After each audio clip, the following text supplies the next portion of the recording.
최신 지견, 골다공증 치료에 대한 최신 지견을 말씀드리고요. 두 번째는 시술이나 수술 등에 대한 합병증을 예방할 수 있는 그런 방법들 알려드리고, 세 번째가 다른 대체 가능한 골다공 치료, 골절에 대한 치료에 대체 가능한 방법에 대해 설명드리고 결론 짓고 그리고 질의응답하는 시간을 갖도록 하겠습니다. 첫 번째입니다. 커런트 컨셉, 최신에 있는 골다공증의 지견.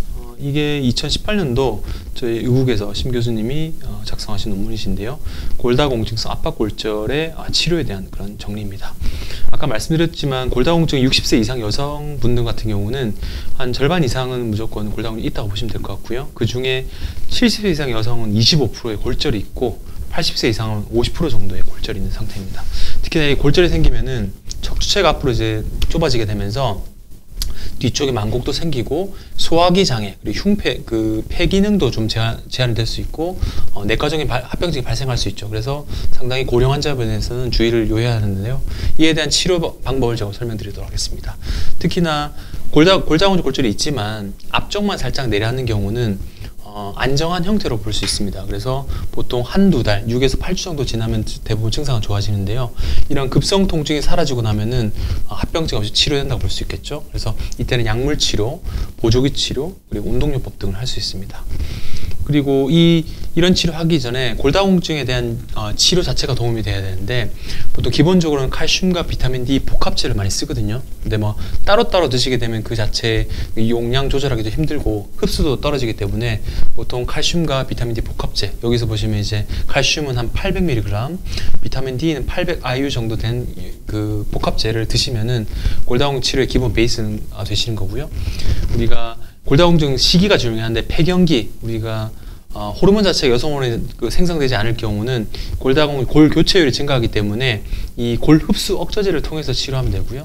노인성 같은 경우는 뼈가 잘 생성이 안 되는 겁니다. 이런 경우는 뼈가 생기는 골 형성 촉진제를 사용하는 게 필요하죠.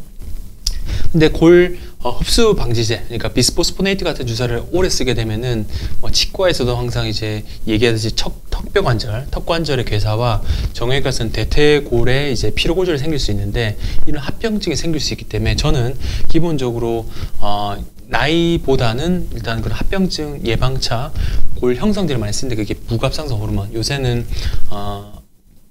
포스테오 주사 외에 테로사란 주사가 있고 그 이후에 이베니치 주사도 있긴 하니까 그런 식으로 주사를 쓰게 되면은 골 형성 주사를 쓰면은 보다 좀 안전하게 치료하실 수 있게 됩니다. 특히나 기본 베이스에서는 이런 주사도 있긴 하지만 여기 보시면은 선택적 에스트로겐 수용제 조절제 썸 제제라고 하는데 날록시펜, 상품명으로는 에비스타나 비비안트 그런 성분이 있거든요. 이런 주사를 쓰게 되면은 여성의 갱년기에 생기는 그런 우울증 이런 것도 같이 컨트롤되면서 척추와 대퇴골의 골밀도를 같이 상승할 수 있는 거죠. 물론 이거는 다른 합병증이 많이 적기 때문에 장기간 복용해도 상관이 없고요. 대신 그 효과 자체가 조금 떨어지긴 하나 골다공 수치가 많이 나쁘지 않은 케이스에서는 1차 제제로 사용하는 것을 추천드리고 있습니다. 최근에는 그 주사제를 많이 사용하고 있는데 이 랑클 억제제라고 하는데 골 흡수를 억제해 주는 거죠. 이게 비스포스포네이트 말고 데노스마비라는 주사가 생겼는데 이 주사는 6개월에 한번 맞는 주사고 상당히 반응이 좋은 주사로 추천드릴 수 있는 주사입니다. 이런 골다공증에 대한 치료를 먼저 이제 했고 나서 골절이 생기면 통증을 잡아야겠죠. 그래서 마약성 진통제 많이 쓰진 않지만 진통제 소염제 반응이 없을 경우는 마약성 진통제를 쓸 수도 있고요. 보통 엔세이드라고 비스테로이드성 항염증제를 많이 사용하게 되죠.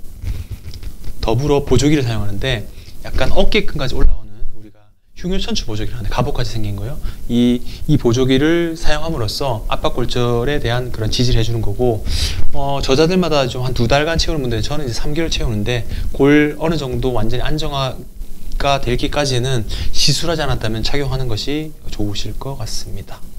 그리고 운동요법, 보통 운동 시기가 언제가 되나요? 하는데 보통 아프고 나서 2주, 한 달째까지는 통증이 있기 때문에 무슨 근육 운동 이런 거 하는 건 좀 부담될 수 있거든요. 그래서 어느 정도 통증이 가라앉는 6에서 8주 이후부터는 근력 강화 운동이 좋고 물에서 하는 운동 자체는 상당히 좋은데 수영, 아쿠아로빅 같은 경우는 2달째부터 시행하셔도 크게 문제는 없습니다. 만약에 걱정되신다면은 3개월째부터 그렇게 운동을 시행해 보는 게 좋을 것 같고요. 그리고 심호흡 운동과 흉추 신전 운동 등이 이제 도움이 될 것 같습니다.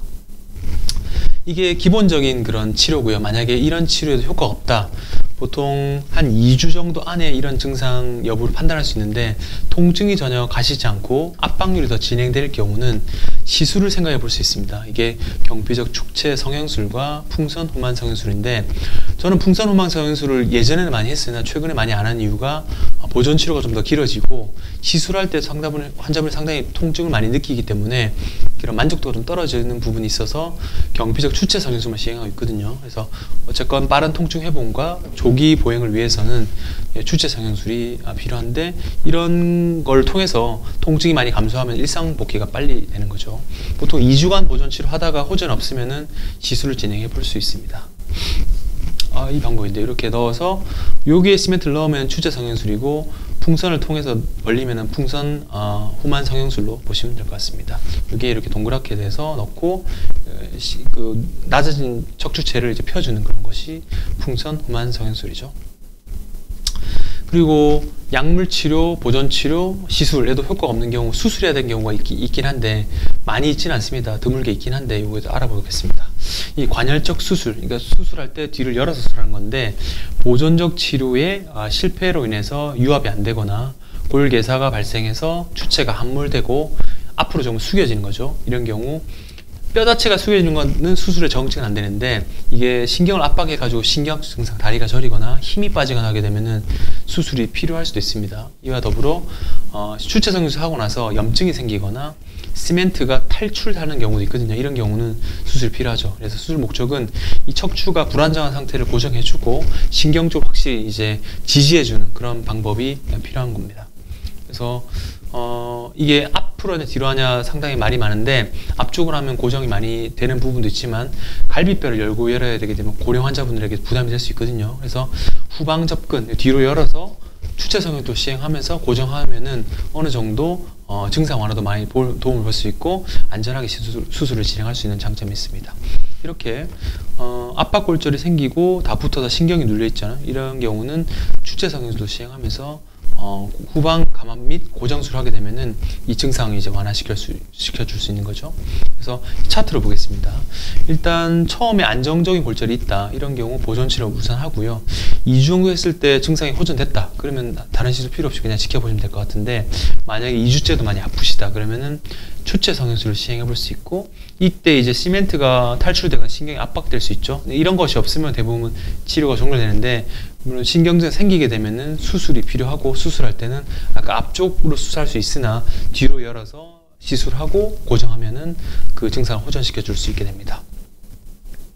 결론 보면은 대부분의 척추 골다공증 압박골절 같은 경우는 이제 침상 안정하고 약물 치료하고 보조기 치료하면은 대부분 증상이 좋아지는데, 이렇게 통증이 빨리 호전이 되지 않고 너무 아프시면은 시술을 진행해 볼 수 있고요. 시술 이후에도 증상이 안 좋아진다 그러면은 마비가 생긴다 하면은 수술적인 치료도 고민을 해봐야 되니까 이에 대해서 적절하게 나눠서 생각하시면 될 것 같습니다. 메시지 보시면요, 골다공증 골절의 치료 과정입니다. 일단 골절 이후 특별한 거 없으면 3개월간 흉혈천추 보조기 사용하게 되면 대부분 낫습니다. 근데 중간에 골절이 생기고 이런 경우 빨리 좋아지게 하려면 골형성 주사를 사용하는 게 좀 도움이 되고요. 압박률이 좀 진행되고 통증이 만약에 심해질 경우는 아까 말씀드린 대로 국소 마취를 할 수 있는 추체 성형술을 시행하면 되고요. 이후에 다리 저림이라든지 마비가 생기면 신경 감압과 유압이 필요한 경우도 있게 됩니다. 제 케이스 한번 보시겠습니다. 이렇게 척추 위쪽에 살짝 골절이 있고 골다공증 수치가 보드라인 2.5 정도 되면 기본적으로 보조기 착용하고 시술 없이 나으실 수 있거든요.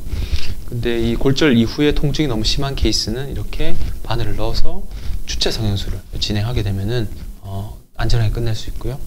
이거는 예전에 다른 병원에 수술을 받으셨는데 그 위쪽에 전이증과 함께 압박골절이 생기셨거든요. 신경이 완전 꽉 눌려서 이런 경우 감압술하고 위쪽으로 올려서 수술을 진행했습니다. 이런 식으로 척추 압박골절의 그런 신경 감압 여부, 통증 여부, 안정화 여부에 따라서 수술 방법이랑 시술 방법 달라지니까 그거 맞춰서 치료를 결정하시면 될 것 같습니다.